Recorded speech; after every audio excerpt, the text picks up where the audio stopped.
Энэ хүүгийн нэрийг Хабул гэдэг. Тэр ингийн Монгол хүү. Онон мөрний ойр өссөн учраас Хабул усанд үнэхээр мундаг сэлдэг байв. Тэрээр бүр бүхэл бүтэн хоньны мах идэж дуустал усан чумбаж чаддаг байсан гэж ярьдаг. Усан сайн сэлдэг байсан болохоор усан сэлтийн тамирчин болсон гэж үү? Үгүй ээ. Тэр улс байгуулсан. Тархаа Бутрахаа олон аймгийг нэгтгэн анхны хамаг Монголын хан болов. Хамаг Монголын хаан Хабул хаан.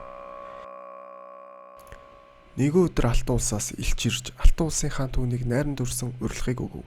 Хабул хаан ч бодож очоод сүр хүчээ үзүүлэх улс орноо харуулах зорилготойгоор явхаар болов. Хятад түшмдөөч түүнийг хараад гайхаж ямар том өндөр биетэйг нь шагширна. Найрч эхэлж Хабул хааныг архиар шахахад тэр их хэмжээгээр уусан ч хордуулсан байж мэднэ хэмээн сэтгэж найраас гарч усан сэлэн сэргэн буцаад ороход хүмүүс бүгд ирүүл байгаад нь гайхаж байсан гэдэг. Найр үргэлжилж Хабул хаан согтоо агсан тавьсан бөгөөд Алтан улсын хааны сахлаас зулгааж доогдох хүүгийгээд бутсан. Түүнийг эргүүлж авчран шийтгэхээр хүмүүс явуулсан ч тэднийг буцаа явуулжээ.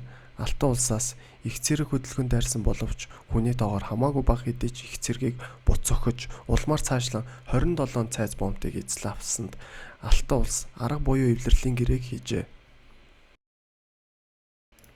Хабул хааны бие муудаж тэрээр хэдий 7 хүүтэй байсан боловч өөрийн хаан ширээгээ дотны андуулах тайчууд овгийн амбгаад гэрээслэн үлдээжээ.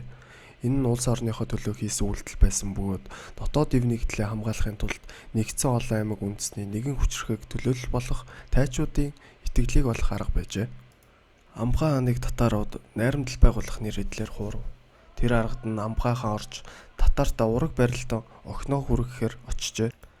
Татарчууд Амбгаа хааныг барин авч Алтан улсад хүргэж өгөн тэндээ модон элчгэнд хадаж тарчлан алсан бөгөөд нас орохын өмнө тэрээр улсын эзэн байтал огноо өөрөө үдэж хүргэхийг надаар цэрэл болгогдсон.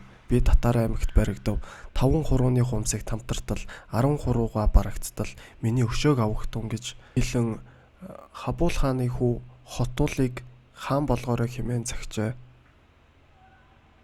Хожим нь Чингис хаан Амбгаа хаан болон өөрийн эцэг болох Есүхэ Баатарын өшөөг авч татар хүмүүрийг тэрэгний аралтай цэцүүлэн түүнээс өндөр гарсныхын толгойг завчжээ.